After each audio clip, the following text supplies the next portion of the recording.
Que Dios les bendiga. El mensaje para el día de hoy se titula ¿A qué servicio entregamos nuestro cuerpo y qué es vivir bajo la gracia? Y para esto vamos a iniciar en Romanos capítulo 5 versículos 20 y 21. Leemos honrando al Padre, al Hijo y al Espíritu Santo, dice así. La ley de Dios fue entregada para que toda la gente se diera cuenta de la magnitud de su pecado, pero mientras más pecaba la gente, más abundaba la gracia maravillosa de Dios.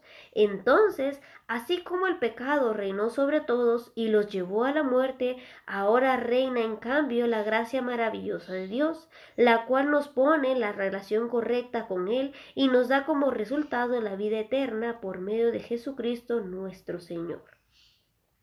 Como bien sabemos, dice que nosotros hemos recibido la salvación por gracia, es decir, un regalo inmerecido que Dios nos da, que no lo podemos comprar, que no lo podemos ganar, que no lo podemos pagar y no podemos hacer nada para obtenerlo. Simplemente con el hecho de decir yo creo en ti, Jesús, y que has resucitado y has muerto por mí, entonces nosotros recibimos esa salvación. Es un regalo que Dios nos entrega. Y dice que la misma ley de Dios manifiesta qué magnitud tan grande la gente cometía en pecado.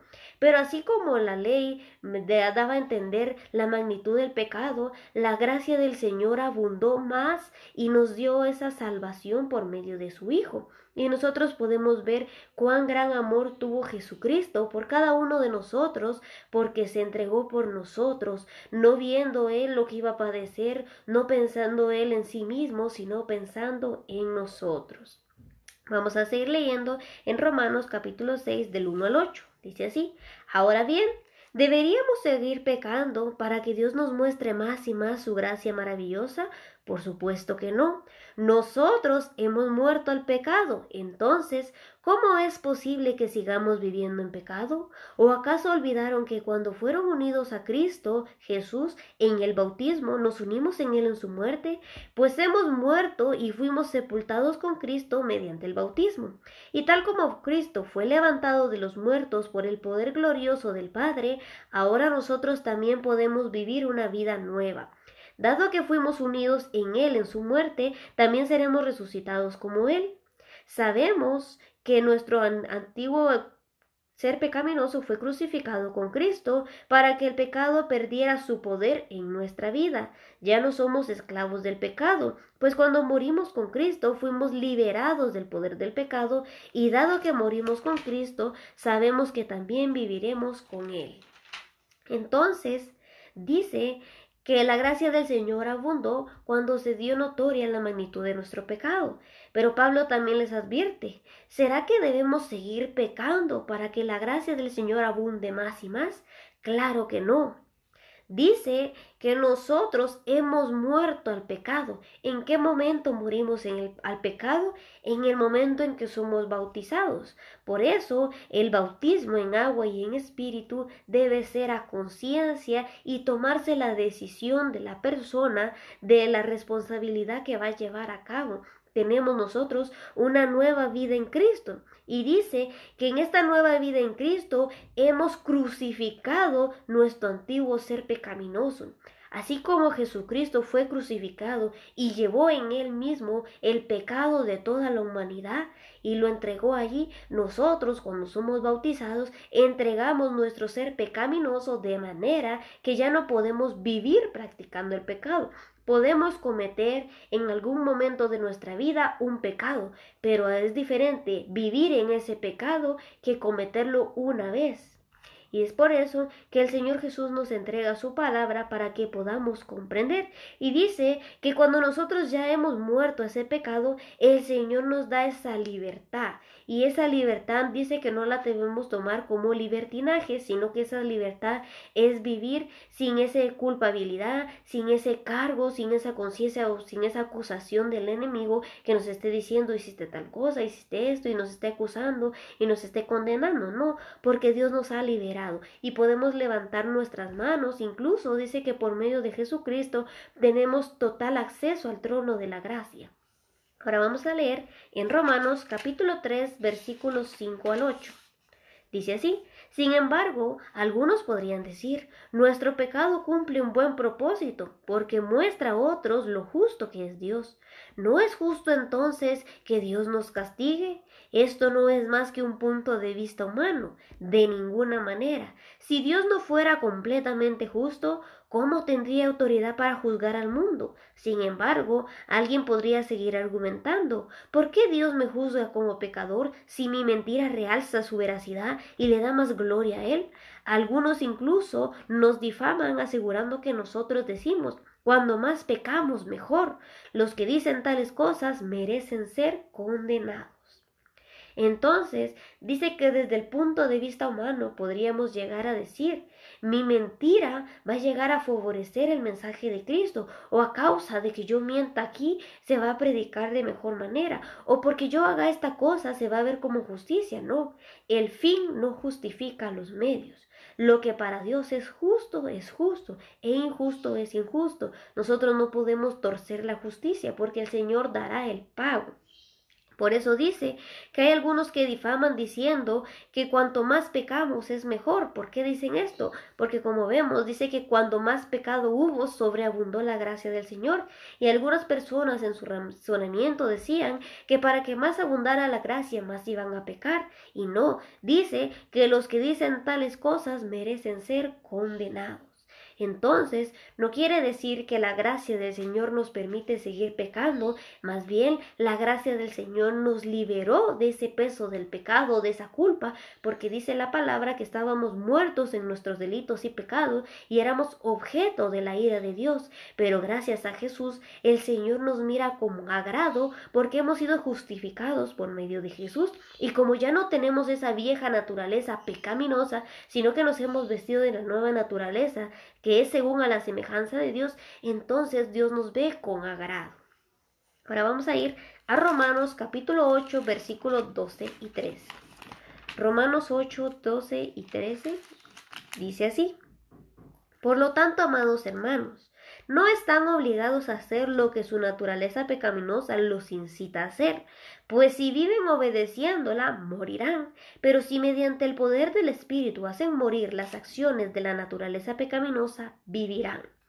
Dice que no estamos obligados a cumplir o a satisfacer los deseos de nuestra carne. Ahora bien, nosotros muchas veces podemos ser tentados y la tentación no es pecado. Es pecado cuando cedemos ante la tentación, cuando hemos caído en esa tentación. Por eso dice que no estamos obligados a obedecer nuestra naturaleza pecaminosa, porque nuestra naturaleza pecaminosa siempre nos va a pedir los deseos de la carne, pero no la debemos obedecer. Dice que Dios nos ha dado dominio propio y ese dominio propio quiere decir que yo tengo autoridad sobre mi cuerpo para decidir qué acciones hacer y qué no, gracias al Señor. Por eso debemos ser cautelosos en la manera en que vivimos para llegar a agradar al Señor. Y dice que si mediante el Espíritu hacemos morir las obras de la carne, entonces viviremos, tendremos esa vida eterna. Pero si seguimos complaciendo, obedeciendo los deseos de la carne, moriremos. Y a lo mejor no se refiere solo a una muerte física, sino a una muerte espiritual, que es una vida alejada para siempre sin Dios. Romanos capítulo 6, versículos 12 al 16. Dice así: no permitan que el pecado controle la manera en que viven. No caigan ante los deseos pecaminosos. No dejen que ninguna parte de su cuerpo se convierta en un instrumento del mal para servir al pecado. En cambio, entréguense completamente a Dios porque antes estaban muertos, pero ahora tienen una vida nueva. Así que usen todo su cuerpo como un instrumento para hacer lo que es correcto para la gloria de Dios. El pecado ya no es más su amo, porque ustedes ya no viven bajo las exigencias de la ley. En cambio, viven en la libertad de la gracia de Dios. Ahora bien, ¿eso significa que podemos seguir pecando porque la gracia de Dios nos ha liberado de la ley? Claro que no. ¿No se dan cuenta de que uno se convierte en esclavo de todo aquello que decide obedecer? Uno puede ser esclavo del pecado, lo cual lleva a la muerte, o puede ser esclavo de Dios, lo cual lleva a la vida recta.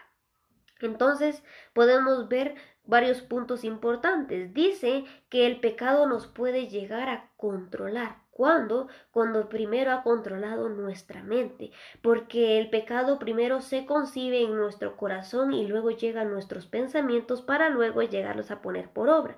Pero si nosotros limpiamos nuestro corazón, porque dice que del corazón salen los malos pensamientos, los homicidios, los adulterios, las fornicaciones, entonces si yo limpio mi corazón, voy a tener limpios mis pensamientos y por ende voy a tener limpias mis actitudes.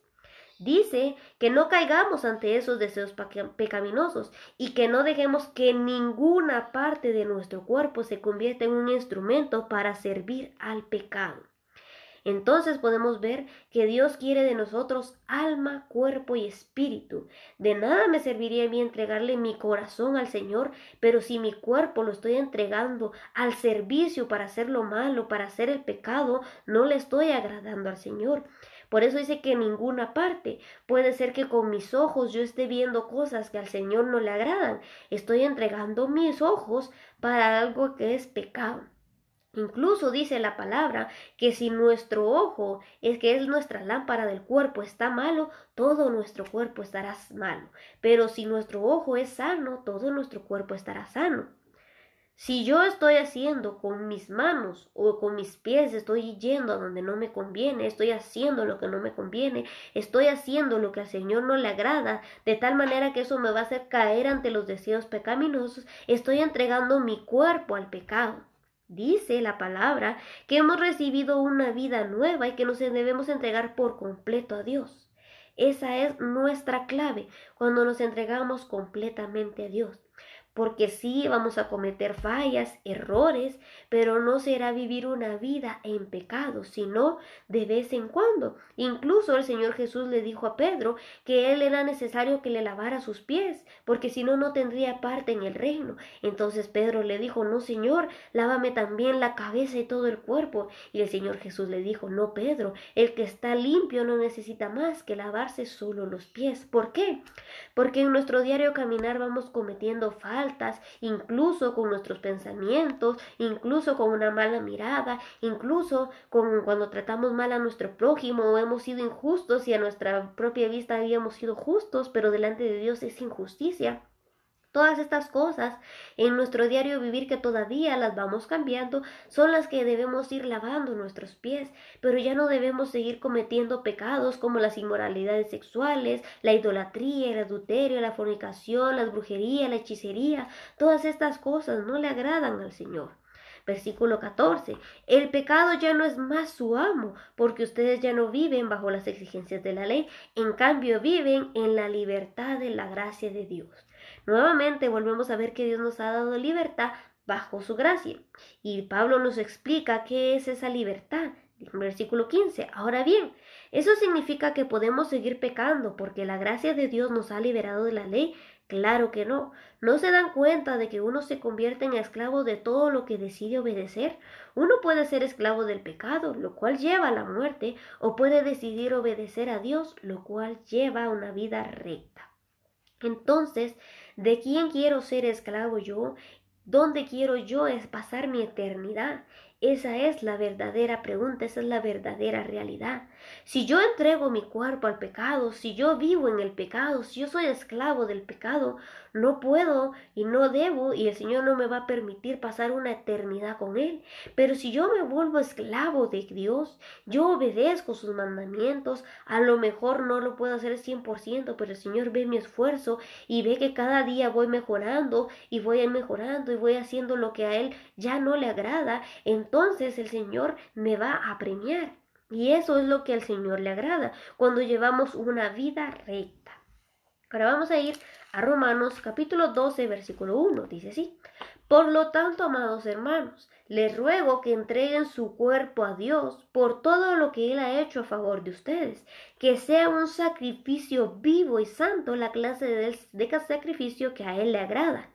Esa es la verdadera forma de adorarlo. Antes se entregaban sacrificios con animales. Y cuando vino Jesús, Él se entregó como un cordero, dice, como perdón de todos los pecados. Pero dice que también nosotros podemos seguir ofreciendo sacrificios. ¿Y cuál es ese sacrificio que el Señor pide de nosotros? Dice, entregando nuestro propio cuerpo a Dios por todo lo que Él ha hecho a favor de nosotros. Ese es un sacrificio vivo y santo que es la verdadera forma de adorarlo. Cuando yo llevo una vida justa y santa a los ojos de Dios, entonces mi sacrificio, es decir, mi vida va a ser entregada a Dios como olor fragante. Pero si yo estoy viviendo en pecado, va a ser como en el pueblo de Israel, que ofrecían sus sacrificios, que ofrecían sus ofrendas, y el Señor decía que detestaba el aroma de sus ofrendas, el aroma de sus oraciones, porque no estaban viviendo en obediencia. Muchas veces esperamos que Dios nos conteste, esperamos que Dios nos guarde, esperamos las bendiciones de Dios, esperamos que Dios nos dé salud, pero no queremos obedecer al Señor, no queremos vivir como Dios manda. Y el Señor nos pide algo y nos da algo. Por eso dice que nosotros buscamos y le hallaremos. Cuando le busquemos de todo nuestro corazón, pues dice que al que busca, encuentra, al que pide se le da y al que toca se le abre la puerta. Ahora vamos a ir a Primera de Pedro, capítulo 2, versículo 5. Primera de Pedro 2, 5. Dice así. Y ustedes son las piedras vivas con las cuales Dios edifica su templo espiritual. Además, son sacerdotes santos. Por la mediación de Jesucristo, ustedes ofrecen sacrificios espirituales que agradan a Dios. Yo no puedo ofrecer esos sacrificios espirituales si no estoy viviendo en obediencia, si mi cuerpo lo estoy entregando al pecado, si estoy viviendo de manera que al Señor no le agrada, si estoy viendo lo que al Señor no le gusta, si estoy viendo inmoralidad sexual, si estoy viendo cosas que no me convienen, si estoy oyendo música o cosas que al Señor no le agradan. Entonces, ¿cómo voy a entregar mi cuerpo al servicio del Señor? Yo no puedo pretender servir al Señor y servir en el mundo, no puedo pretender escuchar las alabanzas, las prédicas, orar al Señor y también escuchar la música secular, ir tras ver cosas que no me convienen. No lo podemos pretender. Por eso debemos limpiarnos por dentro y por fuera, no solo por dentro, no solo por fuera, porque si nosotros limpiamos nuestro interior, nuestro exterior también será limpio. Eso declara la Escritura. Y dice que nosotros somos piedras vivas. Dice que Jesús es nuestra roca en la cual nos fundamos. Y dice que también nosotros somos templo y morada del Espíritu Santo. Cada creyente es una piedra que se edifica en el edificio de Dios. Y así podemos nosotros ofrecer sacrificios. Dice que somos sacerdotes santos delante de Dios. Y si nosotros vamos, los requisitos de un sacerdote que agrada al Señor son verdaderamente estrictos. Entonces, ¿cómo nosotros debemos presentarnos delante del Señor de manera que a Él le agrade? Pero nosotros no podemos pretender pedir al Señor, orar al Señor, pero no le estamos obedeciendo porque nuestra oración no será grata delante del Señor y entonces provocamos la ira del Señor. ¿Por qué? Porque yo le pido, yo le demando muchas veces incluso, ay Señor, no hiciste esto, nos enojamos con el Señor o porque no lo hizo como queríamos. No, somos nosotros quienes necesitamos del Señor, no Dios de nosotros. Somos nosotros quienes debemos obedecer a Dios, no Dios a nosotros. Vamos a ir a 2 de Corintios, capítulo 5, versículo 14 y 15. 2 de Corintios 5, 14 y 15.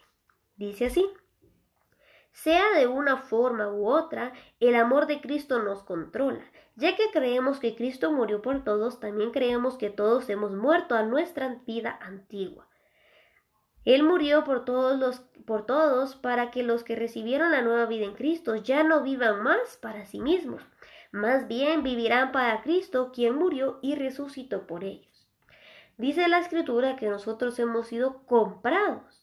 Y no con oro o con plata que pierde su valor, sino hemos sido comprados a precio de sangre y por ende ya no nos pertenecemos a nosotros mismos y es por esa misma razón que yo no puedo hacer lo que me complace, yo no puedo hacer lo que mejor me parezca, sino la voluntad de Dios. Dice que incluso Jesús mismo se despojó de su deidad, de su poder, y se entregó a un humilde cuerpo, tal como el que nosotros los hombres tenemos, y murió por cada uno de nosotros. Si Jesús, teniendo poder, teniendo gloria, estando a la diestra del Padre, se despojó de todo lo que él tenía, ¿cuánto no más nosotros nos deberíamos despojar de todo lo que nos aleje del Señor para vivir agradándole? Si Jesús entregó su vida por nosotros, él padeció tanto para que hoy nosotros podamos tener esa libertad de acceder al trono de la gracia de Dios, de poder hablar con libertad con Dios, de poder quitar esa culpa que nosotros teníamos y poder levantar las manos, alabar, glorificar el nombre de Dios. Vamos a ir a Gálatas capítulo 2 versículo 20.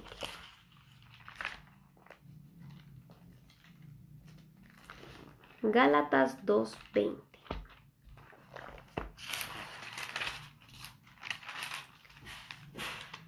Dice así: mi antiguo yo ha sido crucificado con Cristo. Ya no vivo yo, sino que Cristo vive en mí. Así que vivo en este cuerpo terrenal, confiado en el Hijo de Dios, quien me amó y se entregó a sí mismo por mí. Decir que ya no vivo yo, sino que vive Cristo en mí, hablarlo es fácil, pero verdaderamente lo cumplimos. ¿Será que cuando Dios nos pide algo lo hacemos? ¿Será que cuando Dios nos demanda un sacrificio lo hacemos o decimos, ay Señor, eso es muy difícil, Señor, yo no lo quiero hacer? El Señor nos ha dado un mandato de predicar su palabra. ¿Será que lo hacemos? ¿O lo hacemos por obligación? ¿O lo hacemos con amor? El Señor ve cada una de nuestras actitudes. Dice que nuestro antiguo ser ha sido crucificado, de manera que tenemos una nueva vida en Cristo. Y dice que vivimos en este cuerpo terrenal confiando en el Hijo de Dios, quien nos amó y se entregó a sí mismo por nosotros. Ya no debemos vivir para nosotros, debemos vivir para Dios. Y lo que a mí me pueda gustar, a lo mejor a Dios no le agrada.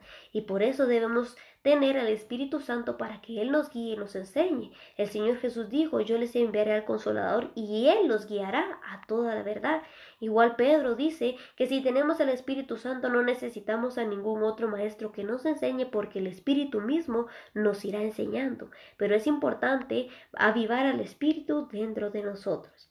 Colosenses capítulo 3 versículo 1 al 6. Colosenses 3 del 1 al 6.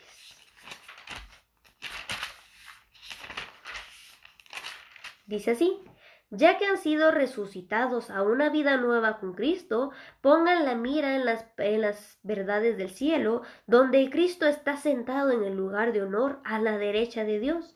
Piensen en las cosas del cielo, no en las de la tierra, pues ustedes han muerto a esta vida y su verdadera vida está escondida en Cristo, en Dios. Cuando Cristo, quien es la vida de ustedes, sea revelado a todo el mundo, ustedes participarán de toda su gloria. Así que hagan morir las cosas pecaminosas y terrenales que acechan dentro de ustedes.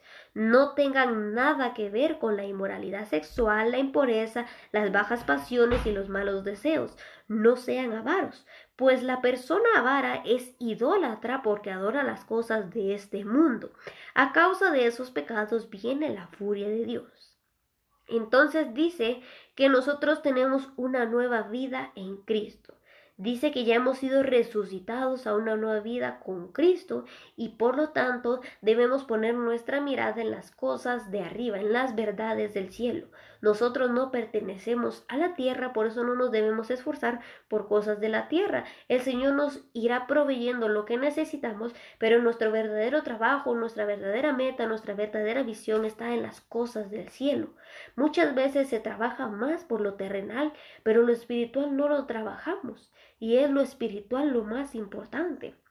Incluso la palabra declara que si tenemos alimento y qué vestir, estemos más que contentos con ello. Pero, ¿qué pasa si una persona se afana tanto en su vida, pero no es rica en su relación con Dios? Dice que esa persona es una persona necia.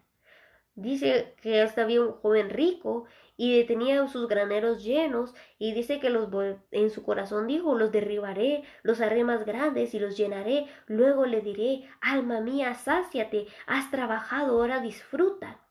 Y así lo hizo. Y dice que cuando ya los tenía, dijo a su alma, sáciate. Pero en la noche le vino una voz a él y le dijo, necio, ¿no sabes que esta noche vienen por tu alma? ¿Y de quién será por todo lo que has trabajado? Así pues, el que no es rico en su relación con Dios es un necio. Y también otro mensaje que dice, de nada le sirve al hombre ganar todo el mundo y perder su alma. ¿Será que hay algo que valga más que la salvación? ¿Hay algo que vale más que nuestra alma? ¿Hay algo que vale más que estar con Dios en su presencia? No, no hay nada. Y por ende debemos vivir agradando al Señor. Y dice que hay ciertas cosas que deben morir. ¿Y cuáles son? Capítulo 5, Colosenses 3:5. Así que hagan morir las cosas pecaminosas y terrenales que acechan dentro de ustedes. No tengan nada que ver no tengan nada que ver con la inmoralidad sexual, la impureza, las bajas pasiones y los malos deseos. No sean avaros, pues la persona avara es una persona idólatra porque adora las cosas de este mundo. Podemos ver a lo largo de la escritura que estas cosas, estos pecados siempre se han mencionado desde el Antiguo Testamento hasta el Nuevo Testamento y el Señor siempre se los ha recalcado a su pueblo. Incluso Pablo declara que el Antiguo Testamento el Señor nos la ha dejado para que no cometamos el mismo error que cometió el pueblo de Israel. Incluso dice que Balaán entregó al pueblo de Israel haciéndolo pecar con mujeres que no eran de agrado al Señor y entonces se entregaron a la inmoralidad sexual y dice que comieron y bebieron, estuvieron en una fiesta con ellas e hicieron lo que al Señor no le agrada. Muchas veces comer, beber y participar con personas que no le agradan al Señor, que no están viviendo conforme a la voluntad del Señor, nos va a llevar a alejarnos del Señor. Por eso dice que nada tiene que ver la luz con las tinieblas.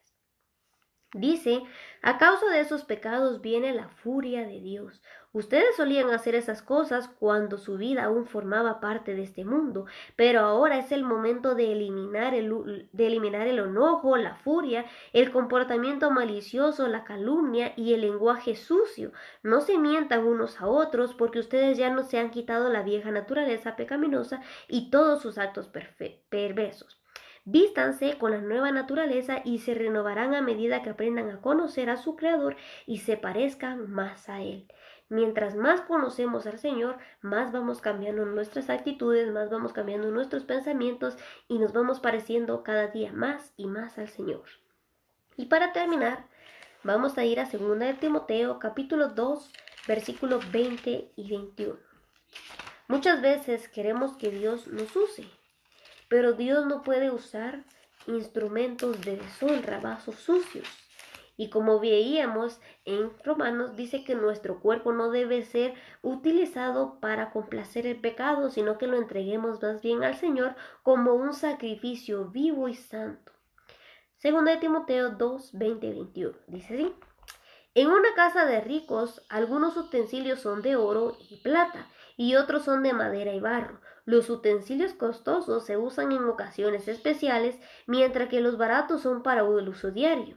Si te mantienes puro, serás un utensilio para un uso honorable. Tu vida será limpia y estarás listo para que el Maestro te use en toda buena obra.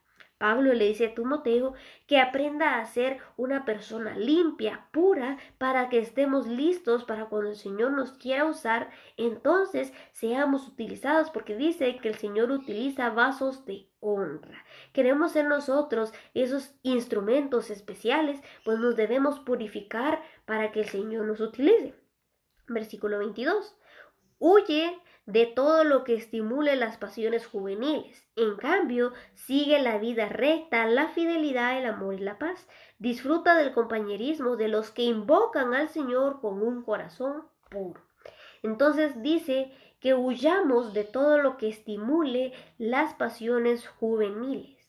Muchas veces el huir, el mundo lo toma como cobardía, pero el huir del pecado, el Señor lo toma como victoria. el Señor lo toma como fuerza, el Señor lo toma como triunfo. ¿Por qué? Porque no se cedió al pecado, porque no se cedió a la tentación, porque no se cayó. Tal como José huyó del pecado, así Dios quiere que nosotros huyamos de todo aquello que nos pueda hacer caer, estimular las pasiones juveniles. No dice solo de lo que nos haga caer, sino de todo lo que estimule. Muchas veces el mirar, el oír, el hacer cosas va a estimular esas pasiones juveniles y van a despertar un deseo. Por lo tanto, debemos ser muy cuidadosos. Y dice que en cambio debemos tener una vida recta, la fidelidad, el amor y la paz. Y también dice que debemos disfrutar del compañerismo de todos aquellos que invocan al Señor con un corazón puro. No podemos disfrutar el compañerismo con cualquiera, porque no cualquiera le sirve al Señor con un corazón puro, porque no cualquiera está buscando del Señor. Yo no puedo estar conviviendo con personas que no estén buscando al Señor. ¿Por qué? Porque entonces me voy a declinar a lo que están haciendo, entonces me voy a inclinar y me voy a empezar a alejar del Señor. Al contrario, el Señor quiere que nos acompañemos con personas que le buscan. ¿Para qué? Para que los unos y los otros oremos y crezcamos más en el Señor. Pero si hacemos lo contrario, vamos a terminar alejados del Señor, vamos a terminar pecando, vamos a terminar entregando nuestro cuerpo al pecado, lo que el Señor no quiere. Espero que esta palabra haya sido de bendición para cada uno de ustedes y que podamos cada día entregar nuestro cuerpo como un sacrificio vivo al Señor. Dice que el Señor busca verdaderos adoradores en espíritu y en verdad. Que no solo seamos adoradores cantando, sino con nuestra forma de vivir, porque hemos visto que nuestro cuerpo es una verdadera adoración a Dios. Entonces espero que el Señor les bendiga y que cada día podamos seguir creciendo más y más en el conocimiento del Señor para parecernos cada día más a Cristo. Que Dios les bendiga.